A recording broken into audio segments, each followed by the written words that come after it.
বলছি আপনাদের সবার সাথে পরিচয়টা তাহলে করিয়ে দিই। মায়ের সাথে তো আপনাদের সবার পরিচয় আছে।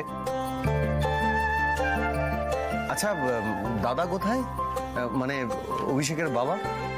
আর বলবেন না, আজকের দিনও না ওনার কাজ পড়ে গেছে, এত উনি বেরিয়ে গেছে জানেন তো। কি করব বলুন, আমি এতবার করে বললাম একটু দেখাটা তো করে যাক, কিন্তু ওনাকে তো বেরোতেই হবে। সে ঠিক আছে, কোনো অসুবিধা নেই, এখন তো আসা যাওয়া লেগেই থাকবে, কোনো না কোনো সময় তো দেখা হয়েই যাবে দাদার সাথে। আচ্ছা, এই হলো আমার মেজো ভাই অম্লান আর ও স্ত্রী রনিতা। এই অপূর্বকে দেখছি না। এই অপূর্ব কোথায়? এই তো এসে গেছি। বাহ বাহ বাহ, তার মানে তোমরা 3 ভাই? হ্যাঁ, আমরা 3 ভাই। বাবা, তা তোমাদের 3 ভাই পুলিশে আছে নাকি? না না, অমলাদের তো নিজস্ব বিজনেস আছে, ও ওটাই সামলাচ্ছে। আর এ তো এখনো কলেজে।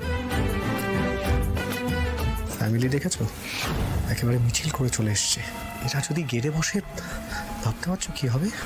এখন কিচ্ছু করার দরকার নেই, সময় বুঝে বাড়াতে হবে। দিদি বলছি, আজকে আমরা ঠাকুর মশাইকে একদম সঙ্গে করে নিয়ে এসেছি। ওই যেমনটা বলেছিলাম, আজকে পাকা কথা সেরে একেবারে আশীর্বাদটা করেই যাব। হ্যাঁ, আমরাও তো সেই মতে ব্যবস্থা করে রেখেছি। আচ্ছা, আমি ব্লগিং এর জন্য সব রেডি করে ফেলেছি। হ্যাঁ, বাহ, তুমি ব্লগার নাকি? তো খুব ভালো ব্যাপার। তাহলে ঠাকুর মশাই, বলছি পার্টিপত্রটা সেরে নেওয়া যাক। আজ থেকে রায় পরিবার আর দত্ত পরিবার এক হয়ে যাবে। কি মা, তাই তো?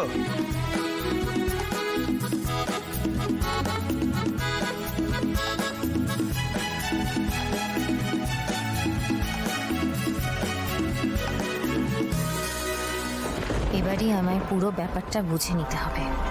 তুহিনা যা কাণ্ড ঘটালো, তারপরে অনেক কষ্টে পর্ণাকে ম্যানেজ করেছি এই বাড়িতে নিয়ে আসার জন্যে। কাজটা তো আমাকে সারতেই হবে।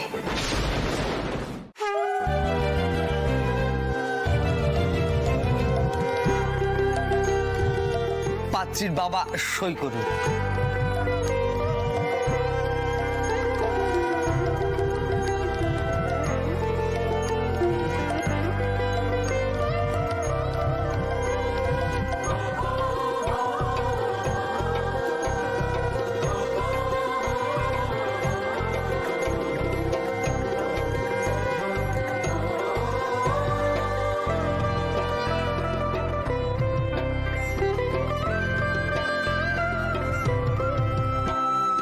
ব্যাস, আজ থেকে তাহলে আমরা আত্মীয় হলাম।